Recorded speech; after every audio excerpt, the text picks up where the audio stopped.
Bismillahirrahmanirrahim. Assalamualaikum warahmatullahi wabarakatuh. Alhamdulillahi rabbil alamin. Wa sallallahu ala sayyidina wa maulana Muhammadin wa ala alihi at-tayyibin at-tahirin wa ashabihil muwalin. Amma ba'du. Ma'asyiral muslimin wal muslimat ayyadakumullah.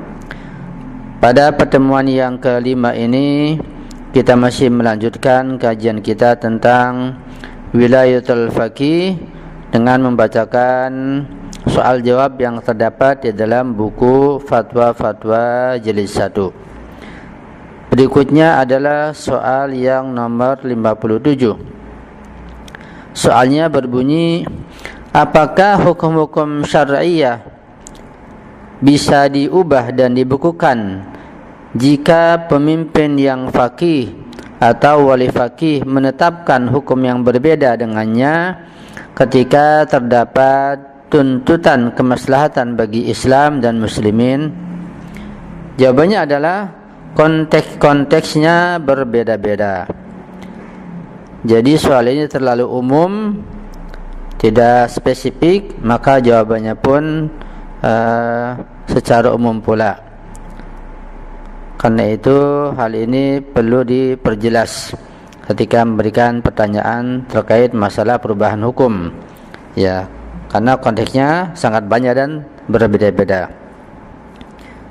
Soal yang ke-58, apakah media massa dalam pemerintahan Islam wajib berada di bawah pengawasan wali faqih atau di bawah pusat hauzah ilmu-ilmu agama ataukah di bawah lembaga lain?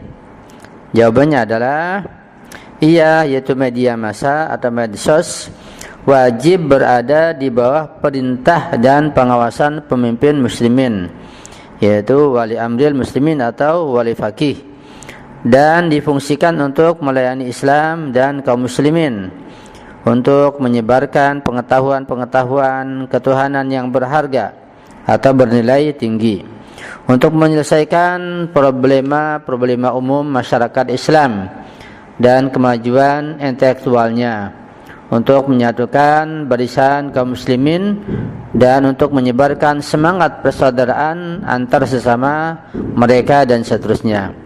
Jadi singkatnya bahwa medsos ini harus di bawah naungan dan bimbingan wali faqih, bukan di bawah lembaga tertentu, bukan di bawah bimbingan menteri, presiden atau yang lainnya, tapi di bawah langsung oleh wali faqih.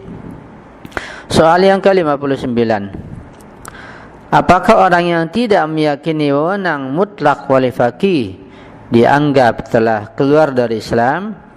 Jawabannya adalah tidak meyakini wewenang mutlak wali faqih pada masa kegaiban Imam Al-Hujjah, semoga jiwa-jiwa kita menjadi tebusannya, baik berdasarkan ijtihad atau berdasarkan taklid, tidak menyebabkan kemurtadan atau keluar dari Islam sama sekali.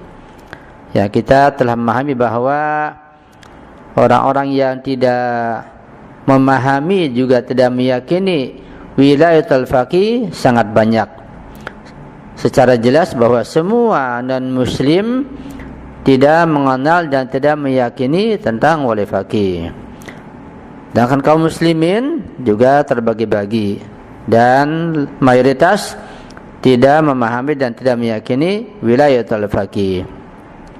Bahkan bisa saya katakan bahwa sebagian orang Syiah sendiri, Syiah Imamiyah, masih belum meyakini tentang wilayatul faqih.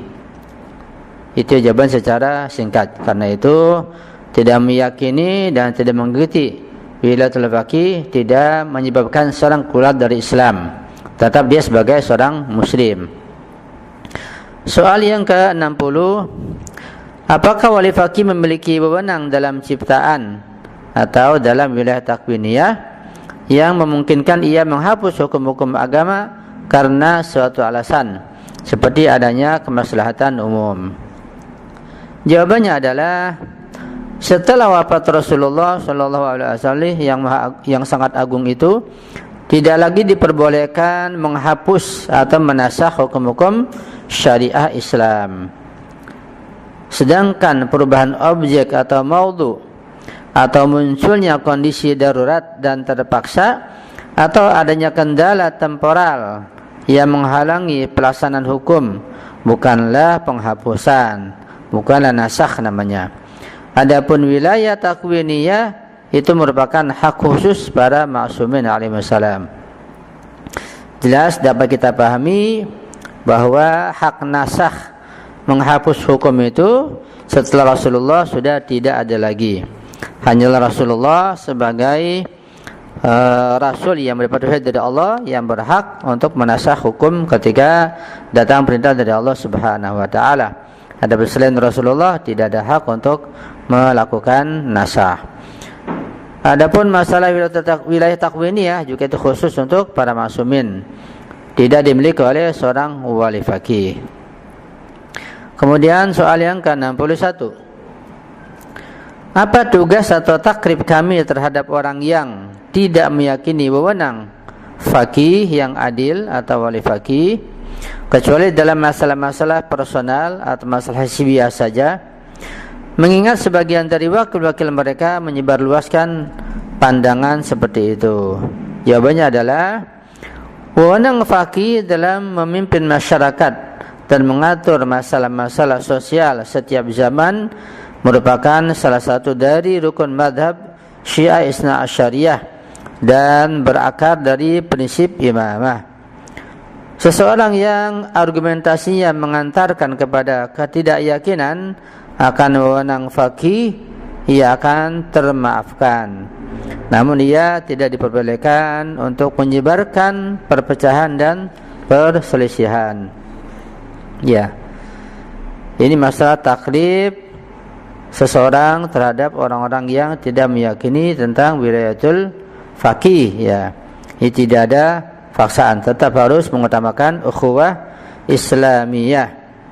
Ya, dan dikatakan di sini bahwa orang-orang yang tidak mengikuti wewenang wilayat faqih dia akan termaafkan, tetapi yang tidak boleh adalah menyebarkan perpecahan, adanya kedengkian, adanya melemahkan ajaran Syiah Imamiyah itu sendiri. Itu yang tidak diperbolehkan.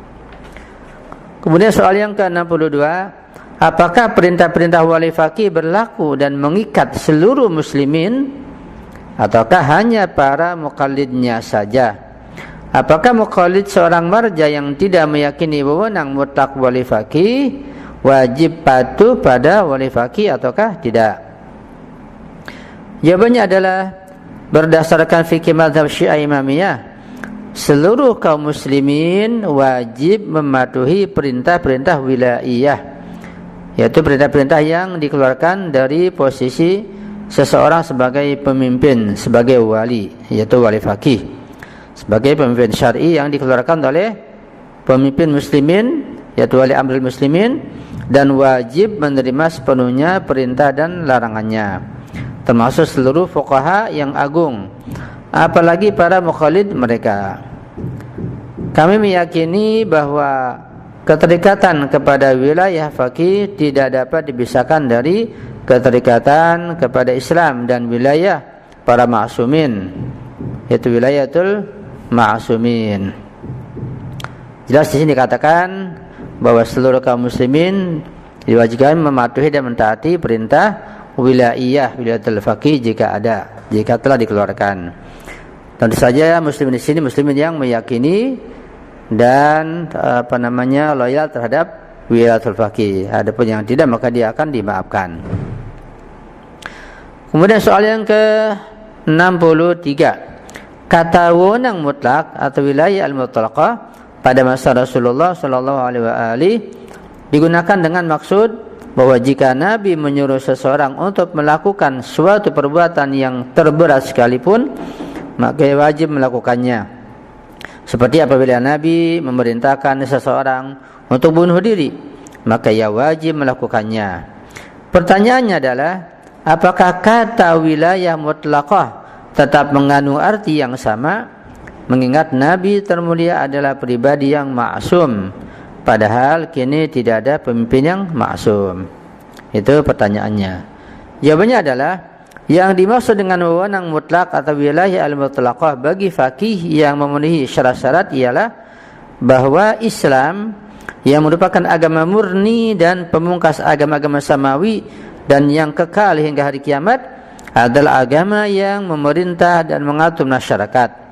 Karenanya harus ada penguasa, hakim syar'i dan pemimpin di tengah masyarakat Islam dari semua lapisan agar dapat menjaga umat dari musuh-musuh Islam dan kaum muslimin dan menjaga sistem mereka, menegakkan keadilan, mencegah yang kuat agar tidak menindas yang lemah, dan mengadakan sarana-sarana kebudayaan politik dan sosial bagi kemajuan dan perkembangan mereka.